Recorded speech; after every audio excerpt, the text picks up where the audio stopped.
So what am I going to talk about for the next 2 hours? Well, I want to talk about experimental design, right? Experimental design is very important. It lies at the heart of everything you do. And the decisions you make at the beginning determine everything along the way. And in that aspect, maybe it's good to talk about what is statistics so that we're all on the same page, so that we are all talking about the same stuff. Well, I'd say, and this is a definition, maybe you could call it my definition, but statistics is the study of the collection, analysis, interpretation, and presentation of the data. And well, this is quite a lot, right? Because if you think about it, this is everything that we usually do. There are not many steps left out of this process. And I did that a little bit on purpose. Yeah, because here I have the workflow. It's the same one actually as Carlos showed. But I think that statistics is really useful in almost every aspect of this workflow. So if we talk about collection, yeah, this is obviously related to the biological study design. Yeah. Well, what can you do in this workflow from a statistical perspective? Well, you can do things like power analysis. Yeah? Power analysis, I'll come back to this. I'll talk about all these things.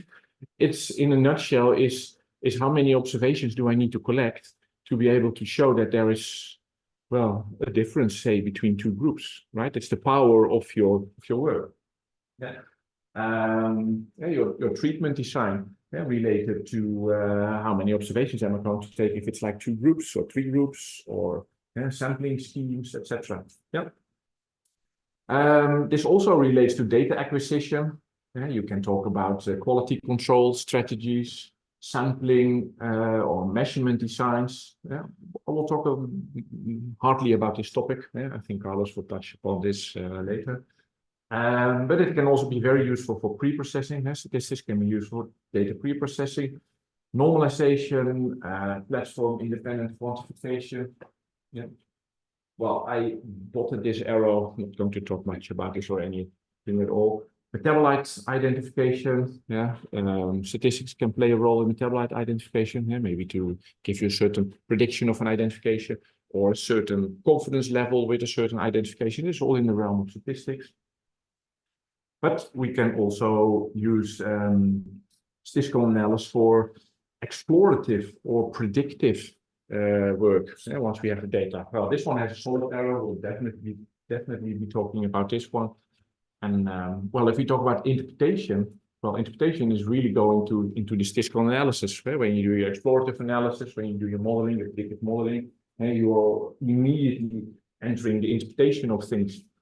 And presentation, right? At some point, you need to talk about the findings, you need to write a paper, a presentation, or whatever. Statistics can be super useful with this in representing things like in low dimensional summaries, etc., those type of things. Yeah. Can also help with the biological interpretation, but then again, it's a dashed line, so I'm not going to talk about that. And that's something that you need to do at the end of everything that we'll discuss this week.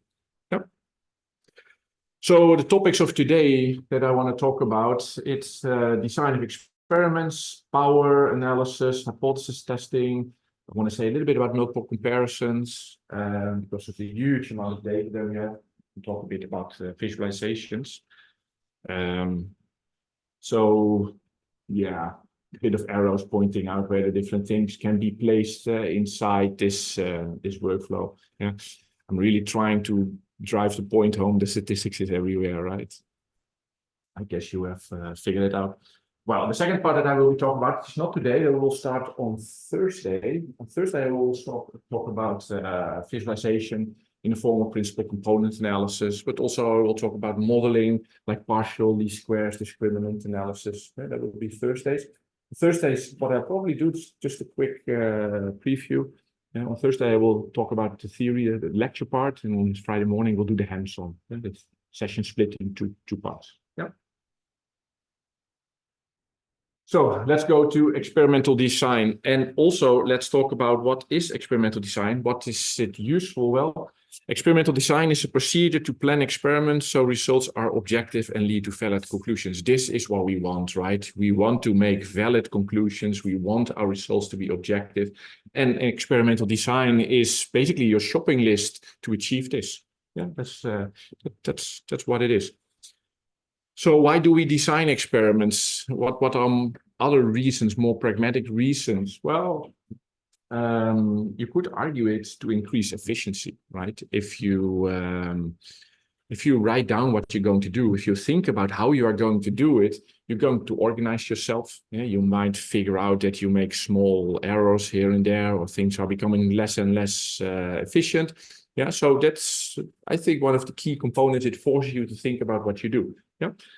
It can also help to figure out what is the smallest number of experiments that you need to do as part of the experimental design.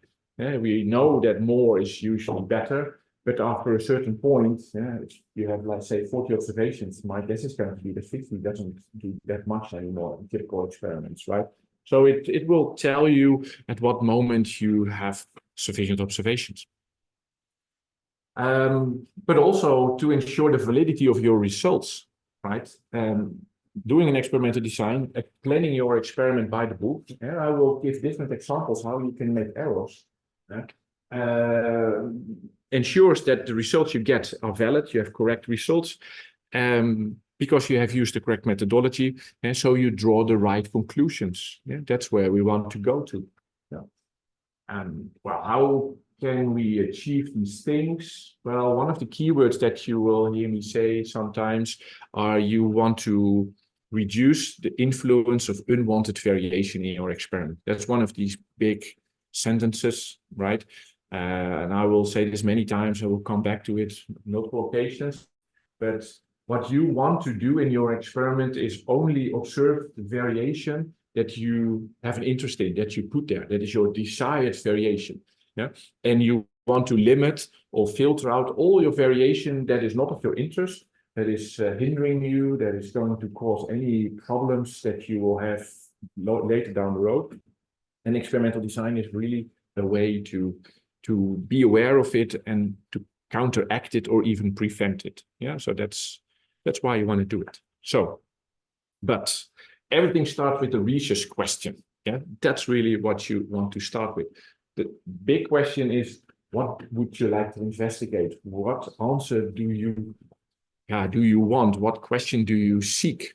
Yeah, that should be the start of every experiment. Yeah, and I agree with Carlos. Yeah, it is better to have one answer at a very clear question than to take a guess at 3 answers. And you might feel like this is a very silly remark, because of course we do an experiment where we are only doing one research question at a time. We are seeking one answer at a time. But trust me, if your study starts out with one clear research question, there will become a moment where you or maybe others in your team say, well, what if we include samples from the field a little bit further away? Because if we do that, it will allow us to learn this and this and this. And on its own, there's no problem. But then you start planning your experiments, and then somebody says, yeah, but we only have money for 50 samples. Okay, then we'll measure that field a little bit less and that one a little bit less, so we can incorporate the other one. See where, and then it starts. This is where it starts, right? Instead of having one very clear answer to something that you originally wanted to do, yeah, you had to compromise because there was another question popping up. And these things happen. Yeah, I know for sure. And it will make life more difficult. And I also will be honest, it will make life more difficult for the statisticians or for you if you do your analysis by your own. Yeah, because your design becomes more complicated, power becomes less. You need to deal with certain specific elements now in your experiment, and makes life complicated. Yeah. Now, the big thing is when you have designed your experiment, when you thought about it, you've written it down, put it in a PowerPoint, whatever, ask yourself the question, when your experiment is done, what would my data look like? And would I be able to get my answer from what the data would look like? Yeah, and if you really, really want to push it very far, what you could do actually is simulate your data. And by simulate, you could go to something very elaborate with programming some variation according to your experimental design, but you don't need to do it. You can just fill in random numbers. And then what you can do is do the statistical analysis that you have in mind to get your answer. Because often what I find is that people plan an experiment, they do the experiment, they come back with the results, and only at that moment they start to think about what is the statistical analysis that we actually need, right? And this is where people start to learn that the choices I made, they didn't really work out very well for my statistics part because of this and this reason. But if you pretend you have the data, just make up some numbers in Excel, do the model or do the PCA, do whatever you would like to do. It will be random in and it will be garbage out, but at least you can tell that what you have in mind will work. Yeah? So, in an experimental design, what are typical elements? Well, I guess and this is a list I came up with, and this is in random order. This is, say, a sort of brainstorm list. What is my target population? Yeah, what am I after? The samples that I am looking at, are they representative for my target population? Yeah. How many observations do I need? I have mentioned this now a couple of times, but this is really important. Yeah. What are my treatments? How many levels do my treatments have? Yeah. If I have any treatments, that is. How do I assign my treatments to the objects? Yeah. When and where do I do all my experiments? Maybe in time or maybe in different locations, something you need to worry about. Yeah. What are my sources of variation? Is it an experiment or is it an observational study? Yeah, that has certain limitations maybe for the conclusions that you are going to draw, right? All these things, they need to be in the back of your mind. Now, if we talk a little bit further about target population experimental units, yeah, this boils down to the question, what group would you like to investigate? Yeah, and this is just a bunch of random examples. But if it's about people, it could be you're looking at old people, students, women, men with BMI above 25. You could have, say, different subsections. Yeah, but if it's about plants and Wageningen being an agricultural university, we see if we can't eat it, there's a high probability we're not interested. Yeah, but lucky for us, we can eat most things. But is it lettuce, tomatoes, string beans, all these things? And once you have figured that out, yeah, you need to connect to the question, how can I collect my experimental units? And this is just some statistics lingo for the samples that you're going to take, so that they represent my target population. And you may feel that this is a bit of a trivial question because, yeah, just go out in the field and I just take a set of collection, or if I'm working on plants, I grow them myself. So, but where did you get the seeds from? Or no, I will buy them from a grower. Well, are you going to involve one grower, one variety? No, the questions become a little bit more involved. Well, why am I saying this? Because the thing is that your sample should be representative of the population that you are targeting, because otherwise the conclusions that come out of your experiment, they do not generalize well or not at all to your target population. Yeah. So maybe it's easier to explain it with a simple example. In a university setting, many experiments are done with students because in some universities, students need to earn credits for participating in studies. That's one way of getting their involvement. But if your study actually is targeted at old people, then working with students doesn't tell you much, right? It won't generalize into the population that you have interest in. Yeah, and the same may hold for different types of other research. Yeah, most samples that people tend to work with are like convenient samples. Yeah, they were just able to get a hold on this set of plants, and that's what they're going to work on. Yeah, without ever realizing that the particular set of plants they're working on, they might or they may. It's still can be fine, not generalized well to the population that you are actually targeting your conclusions at. Yeah, and I also feel that this is one of the causes that some of the results that people publish in literature are poorly reproducible. Because if another researcher wants to reproduce the research, they might actually be working on a different sample that is actually not fully representative of the population that another bit of research was targeting. Okay, now let's talk about number of experimental units. And experimental units also just means the number of samples, right? This is, of course, in relation to the effect size. Yeah, by effect size, it's more like what is like the effect that we are looking for. If you are comparing, say, two groups, and these two groups have a difference between them of day and night, I'm going to argue you probably need just two observations of each group, right? If it's like a question of this plant thrives and this plant dies, you probably need two, then one replicate, and then it's two replicates per group, and then it's done.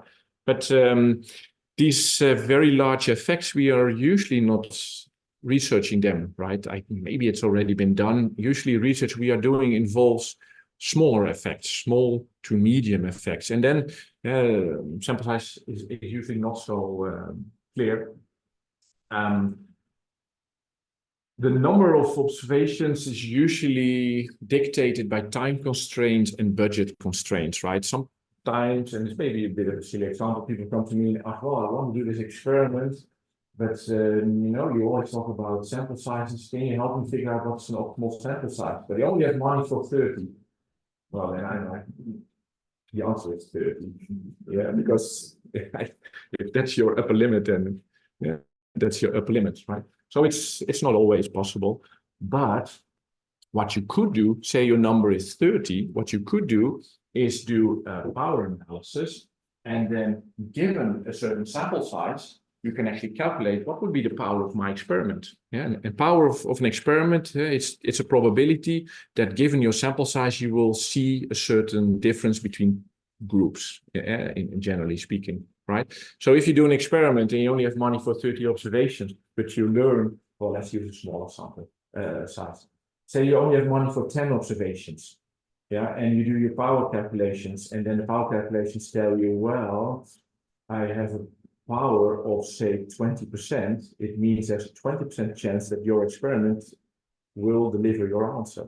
And then you may do your experiment or not if you feel that 20% is big enough number, right?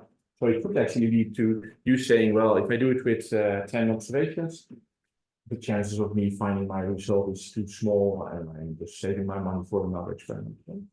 Something along those lines. Yeah. Well, what gets which treatment? Many things can actually go wrong with this. Yeah, because let me give you a very simple example. Suppose you want to investigate a novel treatment. Yeah, this is nothing to do with ecology, but it's a simple example everybody can probably relate to. If you give the old treatment to frail people and you give your new treatment to young, strong people, we all know which treatment will come out the best. Yeah, this is, of course, going to be the new treatment, because the young, strong people have been receiving the new treatment, and the old treatment was given to the frail people. So that's a bit of a problem. No, the thing you need to do when you're going to assign treatment, say to plants, this is receiving a low light condition, or this is maybe receiving a high nutrient, or this is being exposed to pathogen, those type of things. Those treatments, you need to randomly assign them to an experimental unit, to a plant, to a field, to anything. Yeah, that's critical. Yeah, I'll come back to this actually at a later stage. Yeah. You want to do this to avoid confounding. That's the word that you need to remember. Confounding. Confounding is when your variable of interest is actually correlated to a factor or an underlying variable in your experiment. In this case, in this simple example, it's your treatment is confounding with health status of people. Assuming young people have a good health status, older people, frail people have a lower health status. So it's confounding. You cannot separate the effects of your treatment if something is confounding in your experiment. Yeah, that's a problem. Yeah, and usually when you write down your experiment, this would also be low-hanging for a reviewer. If you suppose that you have written down everything that you do, it's what you're supposed to do in a paper, but for some reason you didn't really recognize there was a confounding structure in your experiment. Usually reviewers, if they pay attention, they will pick it up, and it can have devastating effects on acceptance of your manuscript. Yeah. And sometimes a poorly constructed experimental factor is a confounding variable, right? And that's really bad. Yeah, and why is this so bad? Because your experimental factors, they are set by the researchers. Yeah, you as a researcher choose your experimental factors. So if they confound with a factor of your interest, that is really destroying your experiment. Yeah. Now let's do a challenge together. I prepared a small experimental design, a small section of an experimental design. It's a measurement design. And it's an experimental design where people were measuring plants in a certain diseased state, and they were measuring plants in a certain control state. Yeah, they had subjects, the plants maybe. So there were 20 plants in the diseased state. There were 10 plants in the control state. There were replicates. Yes, so every plant was measured twice. So we have subject 1, technical replicate 1 and 2, subject 2, replicate 1 and 2, on and on and on the list goes. Well, this is the design of the auto-sampler on Monday. Yeah. And then on a Tuesday, we'll do the next samples. Yeah, we're not going to do everything on one day. That wouldn't fit. So we'll do the 10 controls with the 2 replicates each, and we'll do that on the Tuesday. Well, what I would like you to do now is think about this, and together we're going to solve this one together. Because there are a number of problems in this one. Yeah. Let me also add to this one that the measurement technique is NMR, right? It's NMR. Yeah. Carlos said, I'm not going to talk about NMR, so that triggered me. That triggered me. Let's put in NMR. Yeah. Welcome, NMR. So let's think about this. Let's give it some thought. What is wrong with this design? Why, if you write this down in your paper, it will receive very high criticism. By the way, have you ever seen like a measurement design in a paper that people actually wrote down and they said, well, you know, we had 100 samples and this is how we measured them. This is the order. These are the batches. But if you think about this problem, it's probably also important that people write down this stuff as well. Yeah? Because we are doing, I don't know. Yeah. It should be the same day. No, but we can't make it on the same day, right? It's 40 plus 20 is 60. I mean, for some reason we can't do 60 samples on one day, so we have to cut it into 2 days. Okay. And also you said about samples should be relative. Sorry? And the same number of samples. For the disease state is 20. Yeah. And for the control state is 10. Yeah. It should be 20, 20 or 10, 10. Really? Because I was thinking that, you know, I have, of course, this interest in my disease state because the control state, nothing is in the control state. I do need to control. The plant thrives, the healthy plants are all perfectly fine. So no, I think I really want to go with 20 disease, and I will save some money on only doing 10 controls, right? Or I'm playing devil's advocate. I hope that my problem is very different. So you putting it in a batch by running 1 billion in one day. That's for sure. Yes, the biggest problem is the batch effect. Yeah, sure. The second thing is that you run the replicate the same something. Yeah, that's also a problem. Yeah, sure. Yeah, that's already 2 problems. Yeah, but you were actually onto something when you talk about the 21st extent. Yeah, but this is how people sometimes think. I'm saying sometimes I don't want to make it worse than it sounds. Sometimes people are like, well, put all the money in the seed stage, and then we'll only do like 10 or so. You know, some medical research, they collect lots of patients and then they need some controls, and then they open the door in the lab and say, who wants to donate some blood? We need more controls, right? Okay, here is some blood. I'd like me to get some. You know, that doesn't really work that well.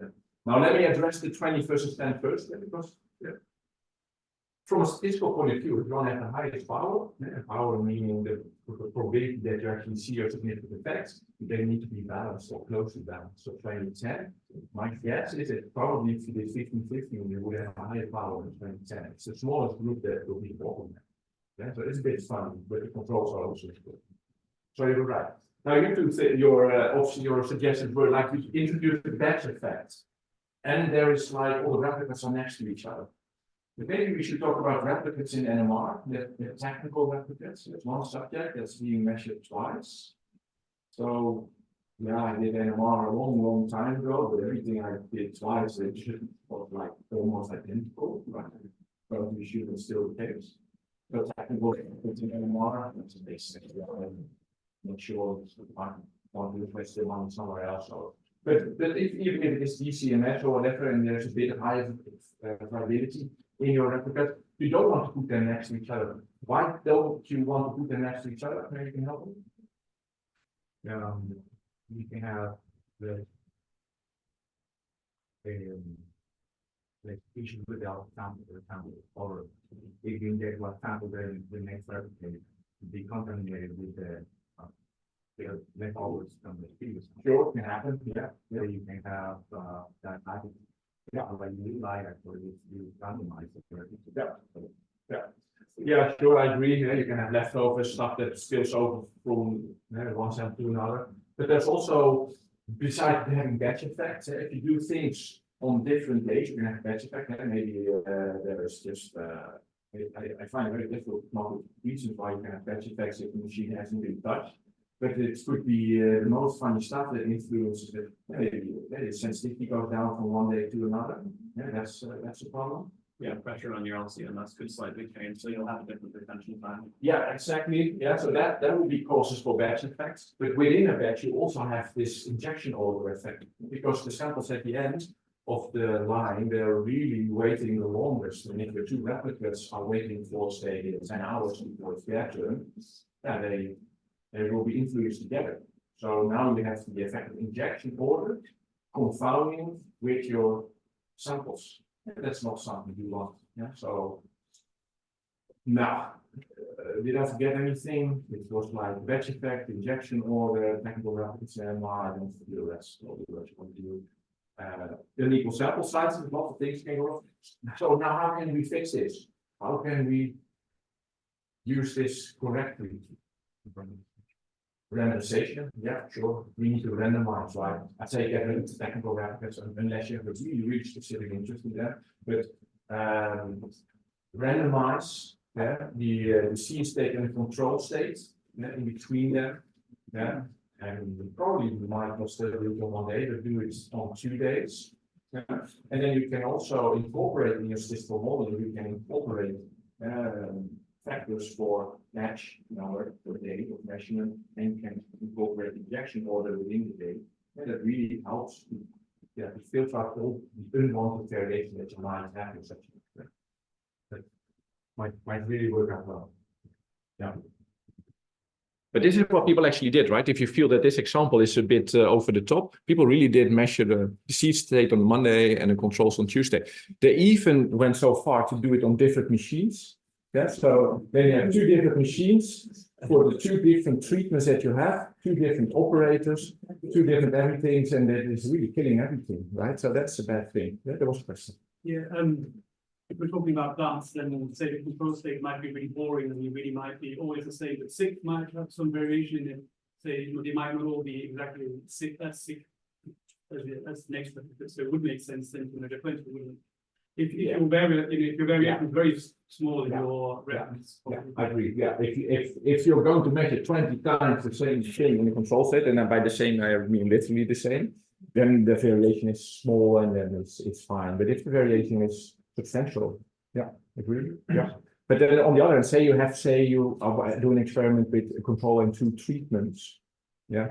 Then at some point it's probably easier to give everybody equal sample sizes every treatment. Because maybe at front it's difficult to know what to expect. So yeah.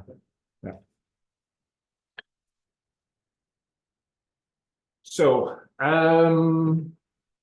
well, what is the solution for confounding? We have we said the word already sometimes. It's randomization. Yeah, you need to randomly assign treatments to the experimental units. You need to randomly assign your vials to your autosampler. And you probably want to do it with a computer to generate some random number sequence, etc. Because humans and randomness, that's terrible. That will never work, I guess.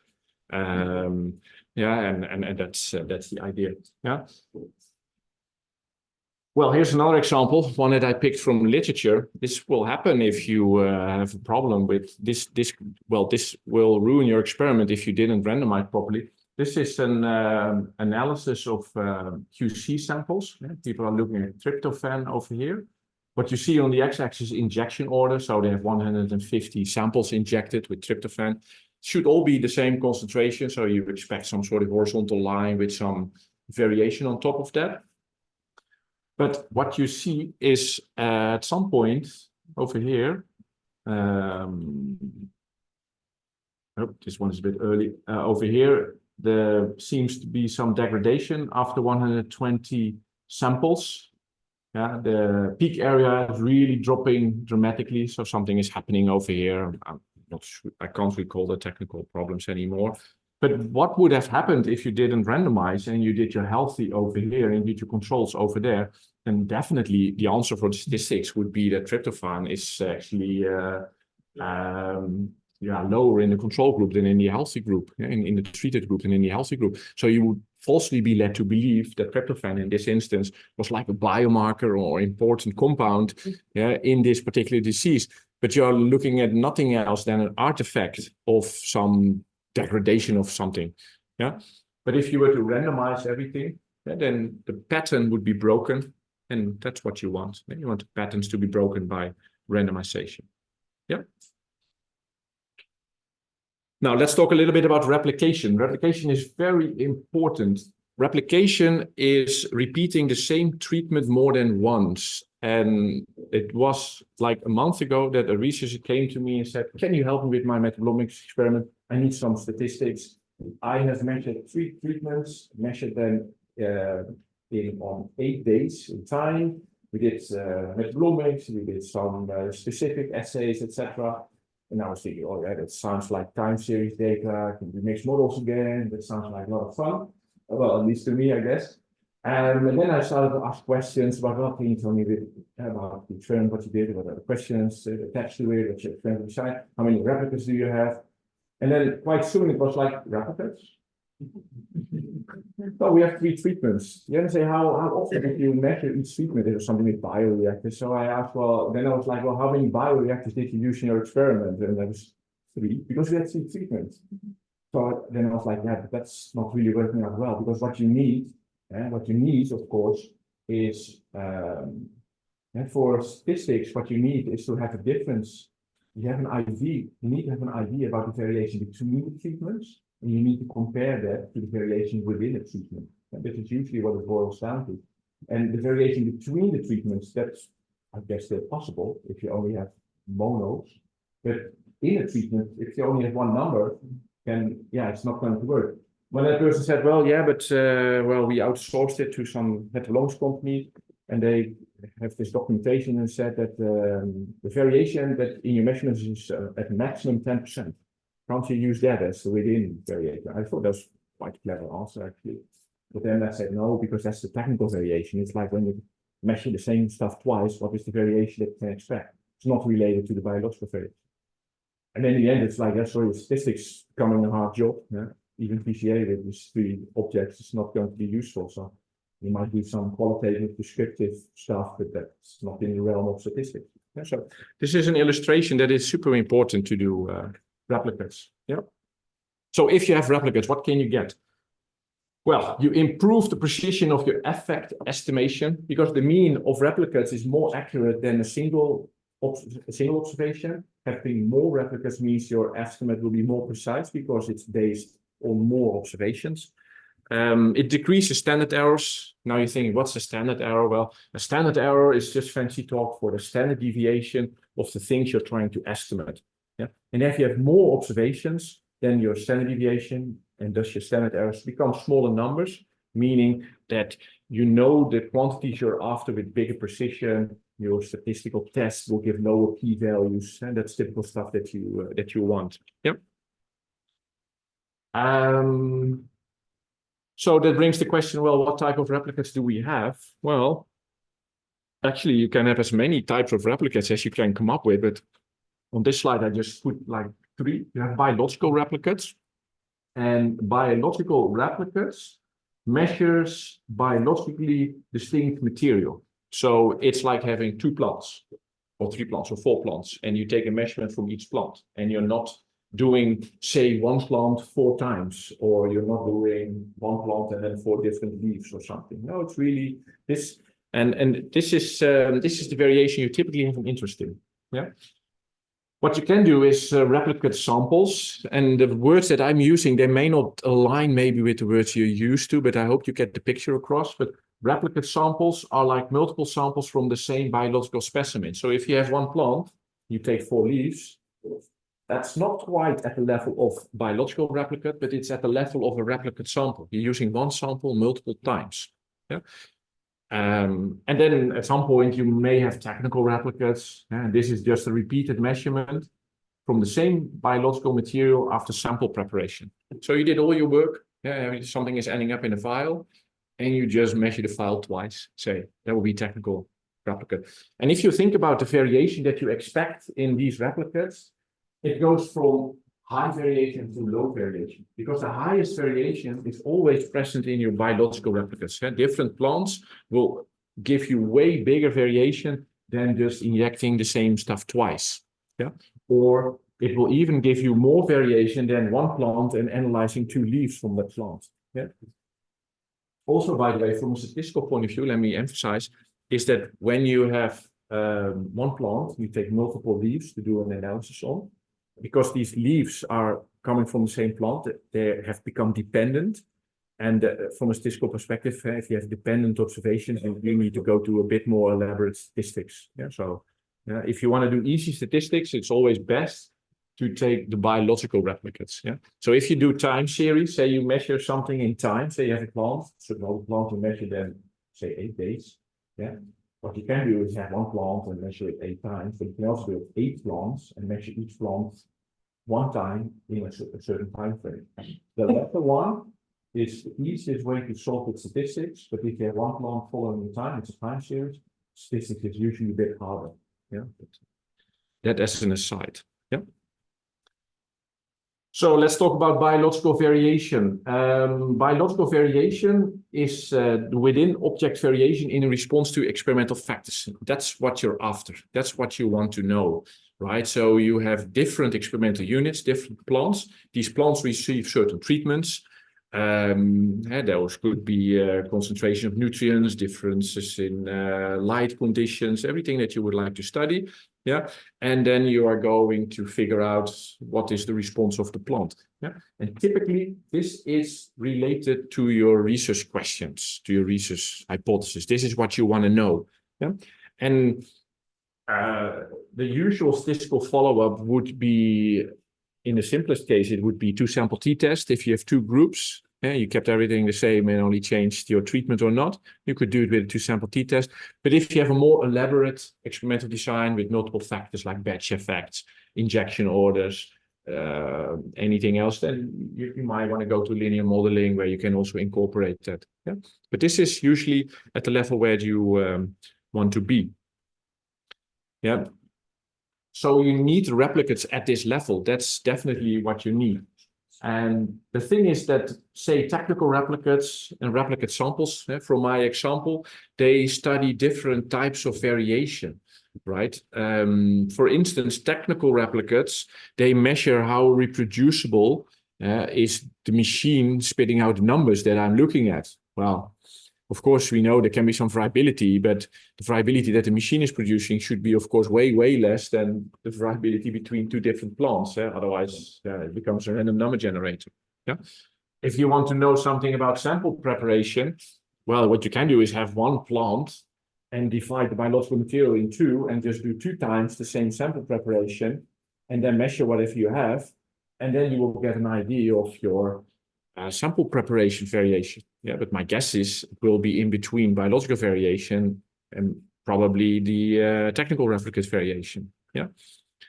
And these things, these technical replicates, replicate samples, they are not the same as biological replicates. And I'm trying to emphasize this because sometimes technical replicates not so much anymore, but maybe sample prep replicates, they are sometimes used as what I call in this series of slides, biological replicates. And that's what we call pseudo-replication, because these replicas, they're not completely independent. They do not come from the highest level in which you have the specific interest. And that's the problem. It leads to underestimation of the variation. So it leads to all kinds of false positives, and your conclusions may or may not be valid anymore. Okay, let's do another challenge. This is one to work on together. What I have is, and I'm not going to introduce this. Maybe you can try to figure out what's on the slide. But what I would like you to do is for the letters A, B, C, D, and E to spot the type of replicate it might be. So maybe to help you a little bit, I'm looking for, say, technical replicates, replicate samples, and biological replicates. So which of the A, B, C, D, and E are technical replicates or biological? Sample replicates or biological replicates? So A, B, C, D, E are biological. A, B, C, D, and E, you say they are biological replicates. A, B, Oh, sorry. C, D, A, B, and C, D. Okay, sure. And why? Why you say it's? one for different. I think they are different. Yeah, you know, the picture looks the same, but yeah, yeah, I agree, right? So how many biological replicas does this have, this study? If two, yeah, this is a study with 2 observations. The fact that you have 5 in the end, it's not changing that there are only 2 observations. Yeah. Well, which letters belong to replicate samples?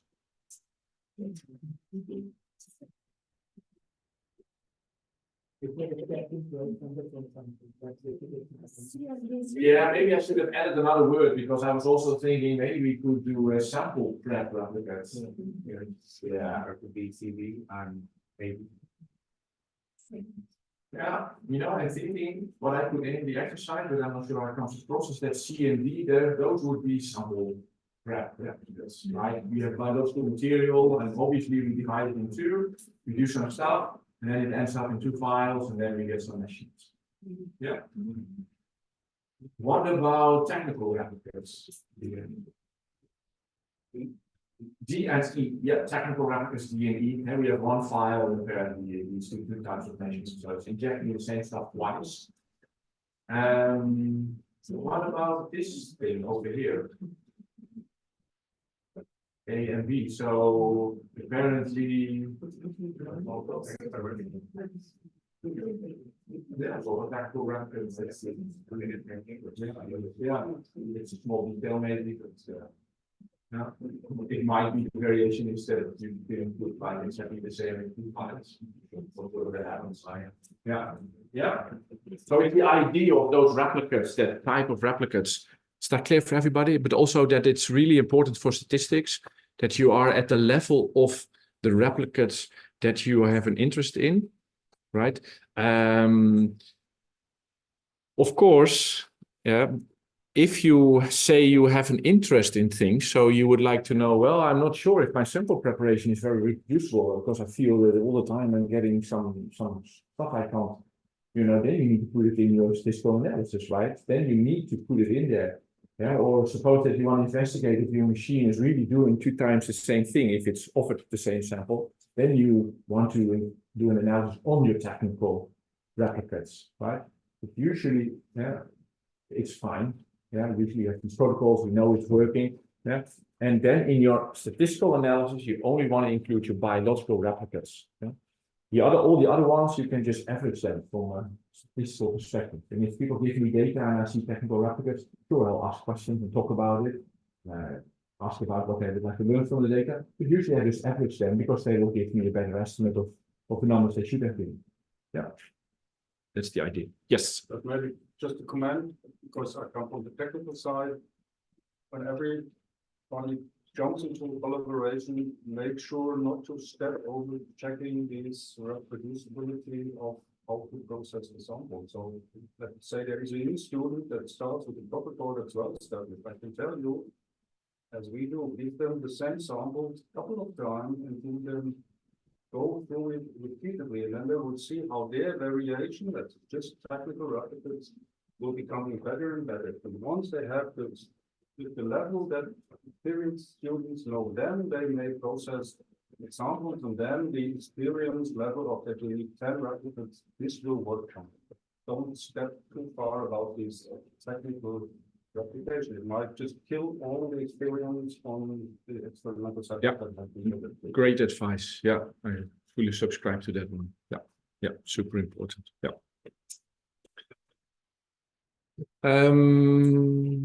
Okay, let's talk about an experiment, right? What is an experiment actually? I'm not sure if you've ever thought about it, because I think it comes quite natural to us. We like to do experiments, see what comes out of it, and maybe we can learn a thing or two. But you can also look at it from a different perspective. And what is an experiment? An experiment is from a statistical perspective is a situation where you keep everything constant. Yeah, you keep everything constant, and then you only change the things in which you have an interest. Yeah. So what you might want to do is go to a greenhouse, maybe.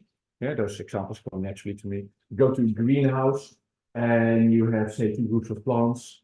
And these groups of plants, they are in the same conditions, same temperature, humidity, light conditions everywhere. You even manage to sort out the corners where the plant shouldn't be because of drought or whatever. Yeah. So everything is the same, and then you only apply the treatment you're interested in. Yeah, you have control and you have an active treatment. Maybe you want to study the effects of some nutrients or whatever, or a pathogen. Yeah.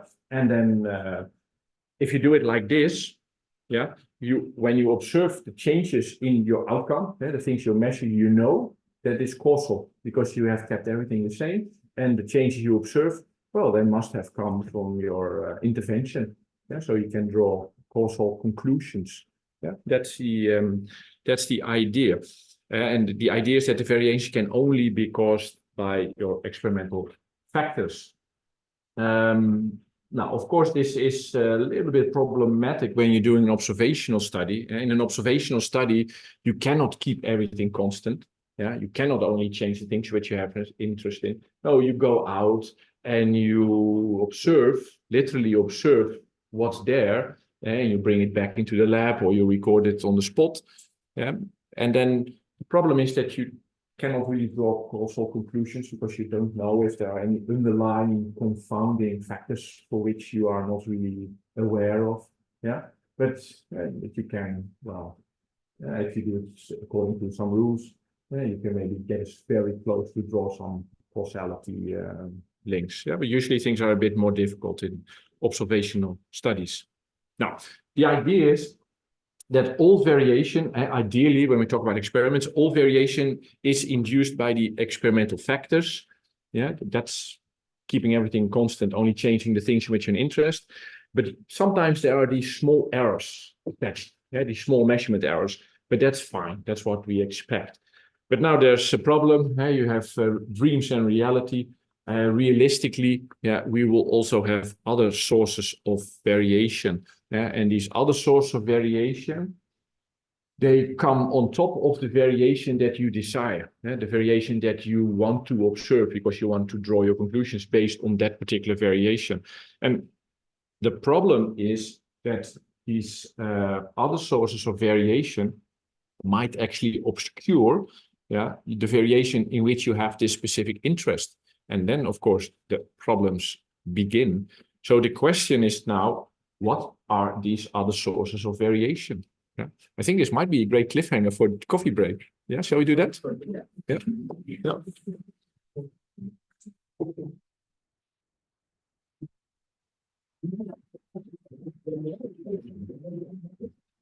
So guys, please feel free. There's coffee, some cookies outside, water, tea, or all here.